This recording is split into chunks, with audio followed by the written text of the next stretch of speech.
Sam, what do you think about going into the season with all the changes that's occurred, with Vanny being let go, this team being up for sale, hopefully a new manager being named tomorrow? There's been a lot going on here the last couple of months. Yeah, it's definitely interesting. Obviously, the players are obviously anticipating what's going on and what's going to happen, but we're still footballs at the end of the day, and it's about just bringing our game to the new season, and we're looking forward to competing and being successful again this year.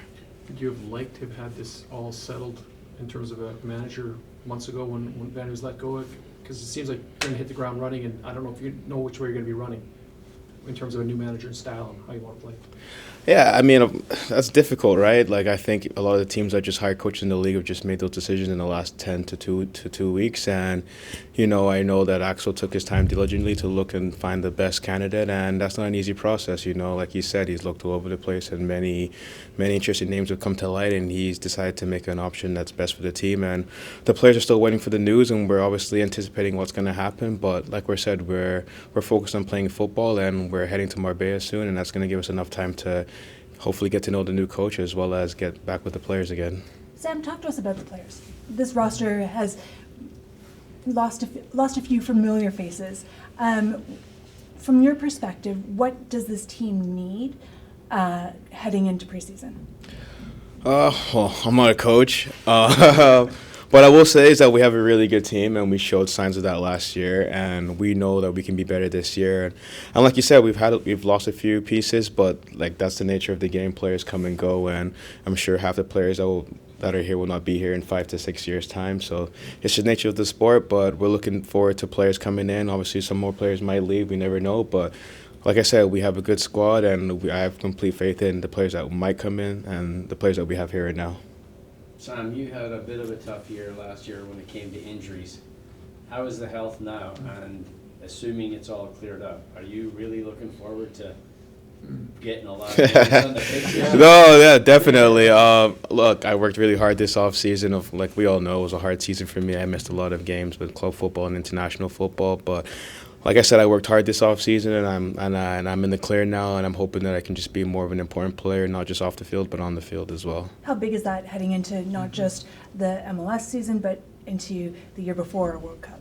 Yeah, definitely. It's an interesting time. I was just at the MLS media marketing, and some of the stations were about the World Cup. And look, obviously we're looking forward to people coming to Vancouver and getting to experience what we have to offer. And like I said, it's important for me, not just with club football, but international football, and that just starts by staying healthy. Did you get some time in with Jesse?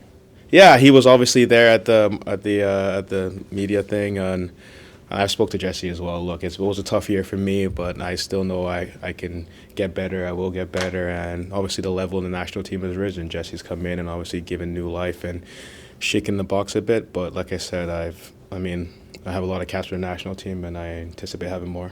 What are your thoughts on Danish football, and is it a style that you'd be in favor of playing, perhaps? What can I say about Danish football?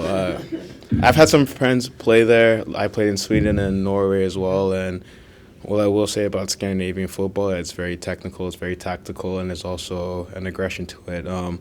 Very similar to MLS, but look, I'm not a coaching scout. Sounds like it could be a good fit. Yeah, look, like I said, I'm sure whatever decision the club make will be in the best interest of the club and the players, and I have no doubt that they'll make the right decision. Getting back to Trev's question, you seem like you're in a really good place, both mentally and physically, which is great to see because we know how valuable you can be to this organization. I think you're that piece that if you can play night in and night out, will really elevate this club. Do you feel this is the best that you've felt in a while?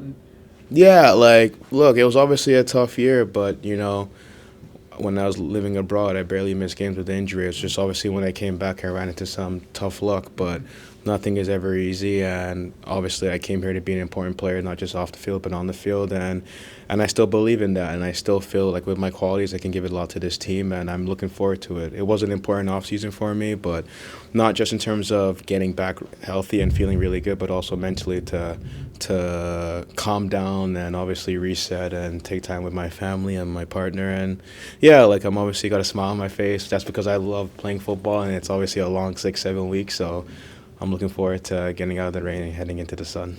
Sam, how is the knee? Is it 100%? How's the fitness? Any issue there? Yeah, I feel great. Look, I came back toward the end of the season and played quite a bit, but you know, when you miss quite a bit of the season, it's tough to kind of catch up to where the guys are at. You know, I felt like I was a step behind, and like I said, I demand a lot of quality from myself. So I feel really good right now, and I'm hoping to feel good during the season, and I expect to be. You've had a good amount of coaches for club and country. How long does it take to kind of build that relationship and kind of get on track with what a new coach wants to bring in place? It differs, you know. If I look at what Jesse has done in the recent times he's been with the national team, it seems quite fast.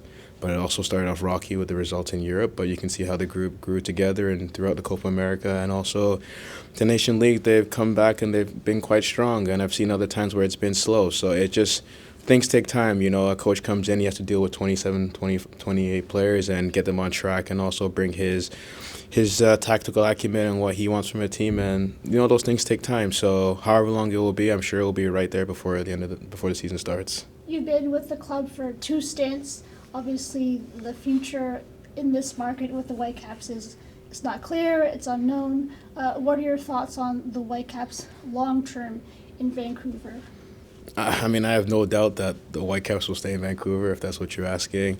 And like you said, obviously the club is for sale, and as players, we're also waiting to see what's going to happen. But, you know, like a lot has been spoken about the ownership, and I don't think people realize how much they've done for not just the Whitecaps, but for the national team as well. And obviously that's not been seen out in the media for people to be seen or to hear about. So it'll be interesting to see what happens. But like I said, as players, we're just focused on playing football, and that doesn't change with new ownership coming in.